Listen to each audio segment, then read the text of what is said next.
Hi student, I am Avinash Singh, your math teacher. इस video में आज हम लोग क्लास 10 के चैप्टर नंबर 2 पॉलिनोमियल का इंट्रोडक्शन पार्ट देखने वाले हैं। इंट्रोडक्शन पार्ट में हम लोग देखेंगे कि ये पॉलिनोमियल किन किन चीज़ों से मिलकर बनता है। तो सबसे पहला टर्म जो होता है, टॉपिक जो होता है वो टर्म होता है। जैसा कि क्लास 9 में भी हम लोगों ने पढ़ रखा है ये सब चीज़ें। टर्म क्या होता है, टर्म में कोफिशिएंट क्या होता है, वेरिएबल क्या होता है, कांस्टेंट क्या होता है। उसके बाद नेक्स्ट हम लोगों ने पढ़ा था मोनोमियल, बाइनोमियल, ट्राइनोमियल, ठीक है, linear polynomial, quadric polynomial, cubic polynomial, degree क्या होता है, सब हम लोगों ने पढ़ रखा है क्लास 9th में, ठीक है। लेकिन हम इसको फिर से रिकॉल करेंगे, हो सकता है आप लोगों को याद हो न याद हो, ठीक है। तो इसका सबसे पहला टॉपिक जो होता है वो होता है टर्म। टर्म होता क्या है?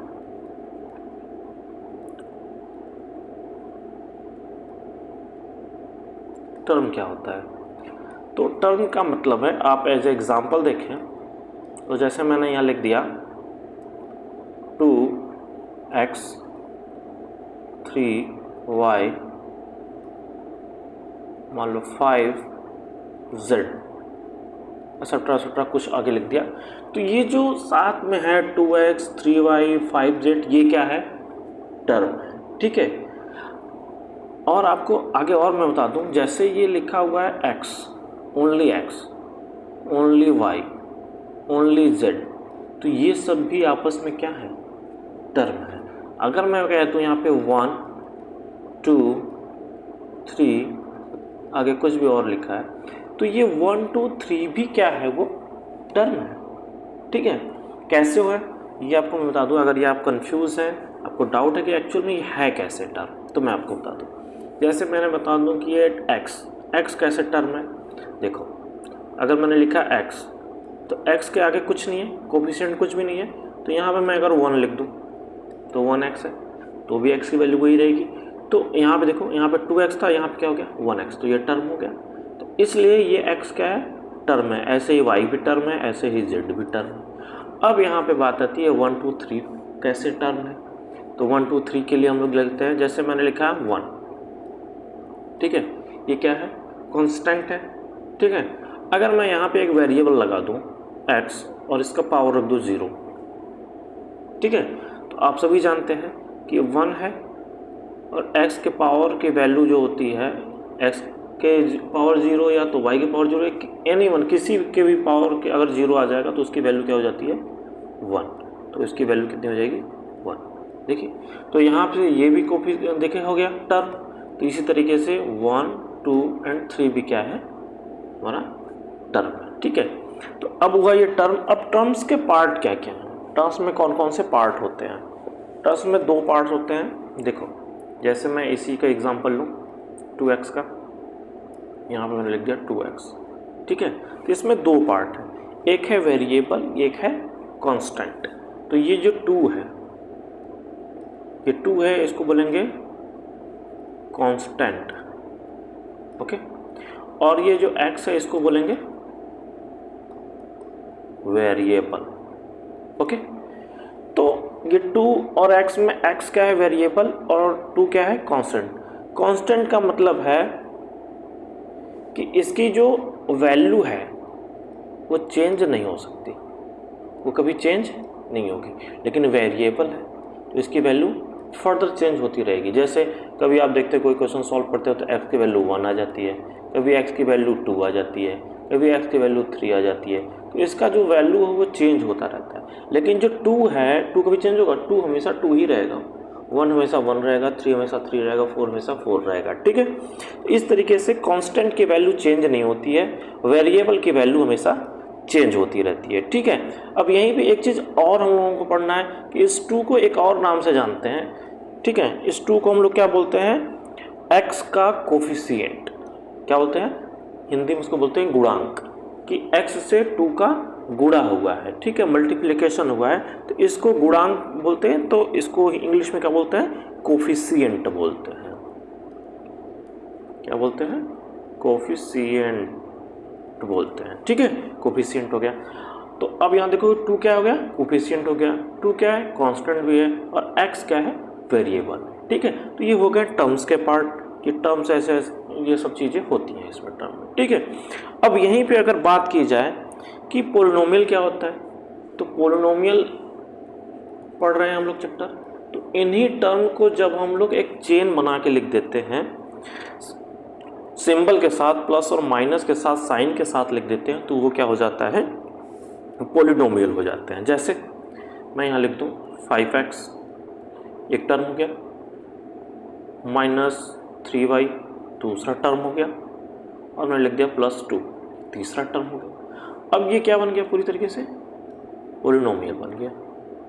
ऐसा नहीं है कि 3 टर्म होंगे तभी पोलिनोमियल होगा। मैं यहाँ लिख दूँ 2x + 5, तब भी क्या हो जाएंगे, पोलिनोमियल हो जाएंगे, ठीक है। तो ये क्या हो जाएगा हमारा पोलिनोमियल। तो chain of term with sign जब हम लिखते हैं तो उसको क्या बोलते हैं, पोलिनोमियल बोलते हैं। अब इसी पोलिनोमियल की क्या कैटेगरीज होती हैं, कौन कितने टाइप्स के पोलिनोमियल होते हैं, वो चीज़ हम लोग देखेंगे। आप अगर इसको नोट करना चाहें तो वीडियो को पॉज करके नोट डाउन कर लीजिए। चलिए हम लोग पोलिनोमियल्स के टाइप पढ़ेंगे, टाइप्स में कौन कौन से पोलिनोमियल होते हैं, ठीक है। तो सबसे पहला इसमें जो टाइप होता है, जो सबसे पहला टाइप होगा, इसमें होगा मोनोमियल।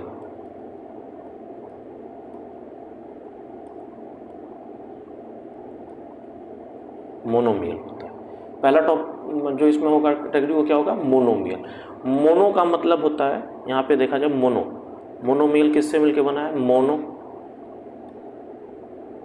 और मियल, ठीक है। तो मोनो का मतलब होता है सिंगल, क्या होता है, सिंगल, ठीक है, क्या होता है, सिंगल, ठीक है। और मेल का मतलब होता है टर्म। तो जिसमें एक टर्म होते हैं, मेल का मतलब टर्म, तो जिसमें ओनली 1 टर्म होते हैं उसको बोलते हैं क्या, मोनोमियल। इसका एग्जांपल ले लिया जाए तो मैंने लिख दिया यहाँ पे 2x 3y और 7z, या मैं लिख दूँ यहाँ पे 7y। तो ये सब क्या हो जाएंगे, मोनोमियल हो गए, क्योंकि इसमें ओनली 1 टर्म है, इसलिए क्या हो जाएगा, ये मोनोमियल हो जाएगा, ठीक है। ऐसे ही अगर हम देखें दूसरा इसमें दूसरा इसके जो टाइप्स हैं वो हो जाएगा बाइनोमियल।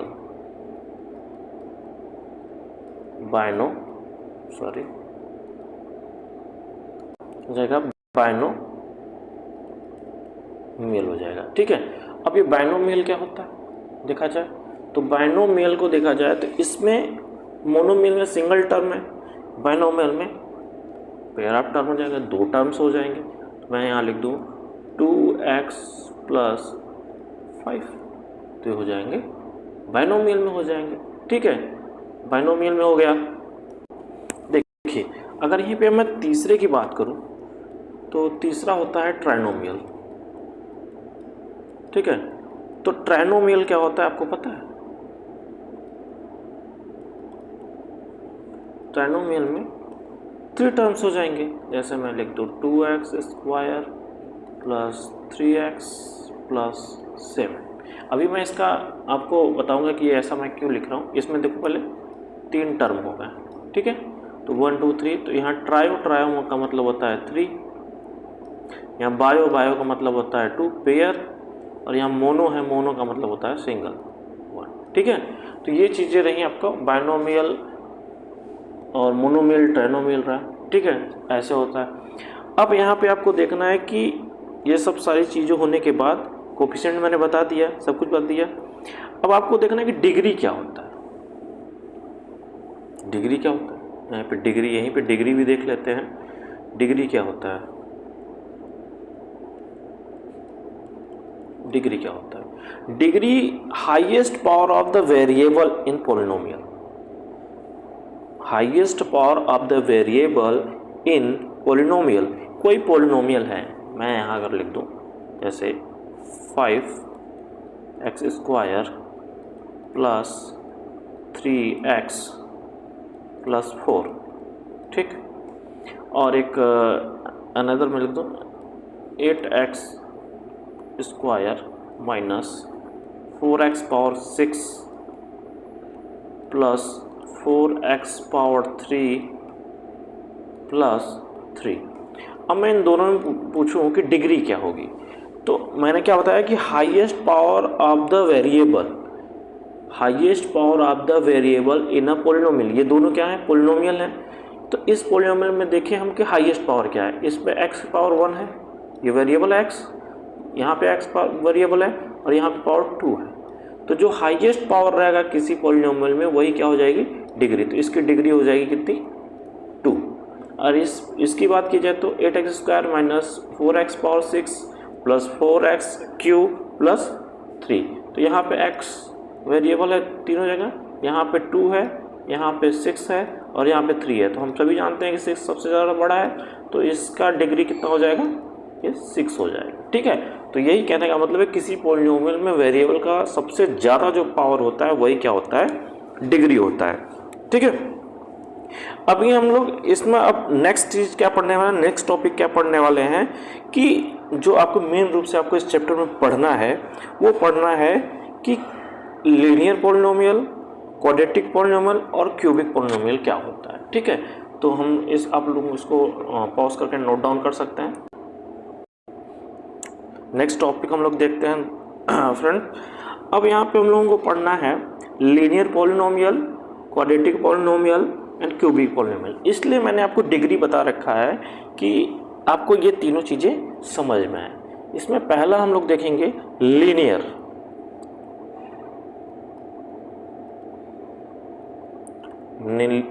Linear polynomial.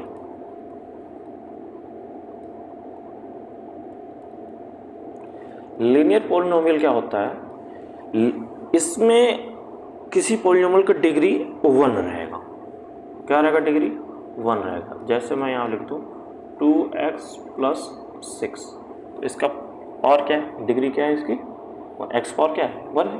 ठीक है, तो जहाँ पे पावर 1 हो उसको क्या बोलते हैं, लीनियर पॉलिनोमियल। ओके, जिसमें 2 टर्म रहेंगे, ये याद रखिएगा, पावर 1 रहेगा और टर्म कितने रहेंगे, 2 रहेंगे। यहीं पे हम लोग क्वाड्रेटिक पढ़े, दूसरा होता है इसमें क्वाड्रेटिक। ठीक है, क्वाड्रेटिक पॉलिनोमियल क्या होता है,